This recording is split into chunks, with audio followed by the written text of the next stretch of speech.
അമ്മ മാതാവിനും തിരുക്കുമാരനും വരായിരം നന്ദി. എൻ്റെ പേര് സൗമ്യ, ചങ്ങനാശ്ശേരി തുരുത്തി ഇടവകയിൽ നിന്ന് വരുന്നു. ഞാനിവിടെ സാക്ഷ്യം പറയുന്നത് എൻ്റെ മക്കൾക്ക് വേണ്ടിയാണ്. 2018 ഞാനിവിടെ വന്ന് കൃപാസനത്തിൽ വന്ന് ആദ്യമായിട്ട് ഉടമ്പടി എടുത്തത്. ഞങ്ങളുടെ വിവാഹം കഴിഞ്ഞിട്ട് 18 വർഷമായി. ഞങ്ങൾക്ക് കുഞ്ഞുങ്ങളില്ലായിരുന്നു. എൻ്റെ കൂടെ ജോലി ചെയ്യുന്ന ഒരാൾ പറഞ്ഞറിഞ്ഞാണ് ഞാൻ കൃപാസനത്തെ പറ്റി അറിഞ്ഞതും. അങ്ങനെ ഇവിടെ വന്ന് ഉടമ്പടി എടുത്തു. നിരന്തരം പ്രാർത്ഥിക്കുമായിരുന്നു. ഇവിടുന്ന് കിട്ടിയ മാതാവിൻ്റെ തൈലവും തിരിയും ഉപയോഗിച്ച് ഞാനെന്നും പ്രാർത്ഥിക്കുമായിരുന്നു. മാതാവിൻ്റെ പ്രത്യക്ഷ നവീകരണ പ്രാർത്ഥനയും വൈകുന്നേരമുള്ള പ്രാർത്ഥനയും ഞാൻ ചൊല്ലുമായിരുന്നു. അതുപോലെ തന്നെ പത്രം, ഇവിടുന്ന് കിട്ടുന്ന പത്രം ഞാൻ വിതരണം ചെയ്യുമായിരുന്നു. അങ്ങനെ 2-3 വർഷം ഉടമ്പടി ഞാൻ പുതുക്കിക്കൊണ്ടിരുന്നു.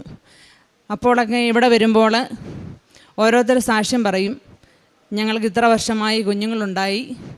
അത് കേൾക്കുമ്പോൾ എനിക്ക് എന്നാണ് ഈ അനുഗ്രഹം കിട്ടുന്നതെന്ന് ഞാനെന്നും മനസ്സുകൊണ്ട് ആഗ്രഹിക്കുമായിരുന്നു. ഒരു അമ്മയാകുക എന്ന് പറയുന്നത് ജീവിതത്തിൽ വലിയൊരു അനുഗ്രഹമാണ് എന്നായിരുന്നു എൻ്റെ ഒരു വിശ്വാസം. പലരും കുഞ്ഞുങ്ങളെയും കൊണ്ട് നടക്കുമ്പോൾ എനിക്ക് അത് കാണുമ്പോൾ സങ്കടമായിരുന്നു.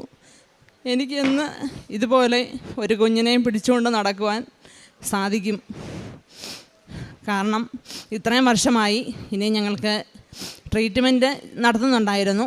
ട്രീറ്റ്മെൻറ്റ് നടത്തി എല്ലാം മനസ്സുകൊണ്ട് മടുത്തു കഴിഞ്ഞപ്പോൾ ഞങ്ങളത് തൽക്കാലം സ്റ്റോപ്പ് ചെയ്തു. അത് കഴിഞ്ഞ് ഞാൻ ഉടമ്പടി പുതുക്കിക്കൊണ്ടിരുന്നു. ഇവിടെ വരുമ്പോൾ മാതാവേ, എനിക്കും ഇതുപോലെ ഒരു അനുഗ്രഹം നീ തരണമേ എന്ന് ഞാൻ നിരന്തരം പ്രാർത്ഥിക്കുമായിരുന്നു. അതിൻ്റെ ഫലമായിട്ട് എനിക്ക് അച്ഛനെ കാണാനുള്ള ടോക്കൺ കിട്ടി. അങ്ങനെ ആ സമയത്താണ് കോവിഡ് കാരണം ഇവിടെ നമ്മൾ പ്രാർത്ഥനയും മറ്റു കാര്യങ്ങളെല്ലാം സ്റ്റോപ്പ് ചെയ്തത്. അങ്ങനെ എനിക്ക് വീണ്ടും മനോവിഷമമായി. ടോക്കൺ കിട്ടിയിട്ടും അതൊരു തടസ്സമായിട്ട് എനിക്ക് അച്ഛനെ കാണാൻ പറ്റാതെ വന്നു. അങ്ങനെ കോവിഡിൻ്റെ അതെല്ലാം കഴിഞ്ഞപ്പോൾ 2023 ഞാനിവിടെ വന്നു. അപ്പോൾ എനിക്കൊരു സർജറി പറഞ്ഞിട്ടുണ്ടായിരുന്നു. സർജറിക്ക് ശേഷം ട്രീറ്റ്മെൻറ്റ് നടക്കുന്നുണ്ട്. അപ്പോൾ ഇവിടെ വന്നു. അന്ന് അച്ഛനെ കാണാനുള്ള ടോക്കൺ കിട്ടി. ഞങ്ങൾ ഉച്ചവരെ ഇവിടെ അച്ഛനെ കാണാനായിട്ട് അൾത്താരയിൽ അമ്മ മാതാവിനോട് കൊന്ത